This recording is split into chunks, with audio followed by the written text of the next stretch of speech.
രാധ എങ്ങനെയാണ് മരിച്ചത് എന്ന് നിങ്ങൾക്കറിയാമോ? വീഡിയോ തുടങ്ങുന്നതിന് മുൻപ് എല്ലാവരും സബ്സ്ക്രൈബ് ചെയ്യുക. രാധയില്ലാതെ കൃഷ്ണനില്ല, കൃഷ്ണനില്ലാതെ രാധയുമില്ല. അവർ ആത്മാവിൽ ഒന്നായിരുന്നു. എന്നാൽ ഭഗവാൻ കൃഷ്ണൻ തന്റെ പ്രിയപ്പെട്ട രാധയെ വിവാഹം കഴിച്ചില്ല.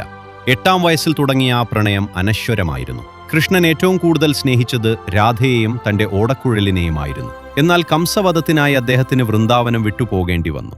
കംസനെ വധിച്ച ശേഷം കൃഷ്ണൻ രാധയെ ക്ഷണിച്ചെങ്കിലും അവൾ തന്റെ ഗ്രാമത്തിൽ തന്നെ തുടരാനാണ് തീരുമാനിച്ചത്. വർഷങ്ങൾക്കു ശേഷം രാധ ദ്വാരകയിലെത്തി. കൃഷ്ണന്റെ വിവാഹ വാർത്ത അറിഞ്ഞെങ്കിലും അവൾക്ക് സങ്കടം തോന്നിയില്ല. കാരണം അവരുടെ ബന്ധം ആത്മീയമായിരുന്നു. കൊട്ടാരത്തിലെ തിരക്കുകളിൽ ആ ആത്മീയത നഷ്ടമാകുമെന്ന് ഭയന്ന് രാധ അവിടെ നിന്നും ഏകയായി യാത്ര തിരിച്ചു. രാധയുടെ അവസാന നിമിഷങ്ങളിൽ കൃഷ്ണൻ അവളുടെ അരികിലെത്തി. തന്റെ അവസാന ആഗ്രഹമായി കൃഷ്ണന്റെ ഓടക്കുഴൽ നാദം കേൾക്കാൻ അവൾ ആഗ്രഹിച്ചു. കൃഷ്ണൻ ഓടക്കുഴൽ അക്കുഴൽ വായിച്ചു തുടങ്ങി. ആ സംഗീതത്തിൽ ലയിച്ച് രാധ തന്റെ ശരീരം വെടിഞ്ഞു. പ്രണയത്തിന്റെ ആ അന്ത്യത്തിൽ മനം നൊന്ത് കൃഷ്ണൻ തന്റെ ഓടക്കുഴൽ ഒടിച്ചു കളഞ്ഞു. അതിനുശേഷം അദ്ദേഹം ഒരിക്കലും ഓടക്കുഴൽ വായിച്ചിട്ടില്ല. വീഡിയോ ഇഷ്ടമായാൽ സബ്സ്ക്രൈബ് ചെയ്യണേ.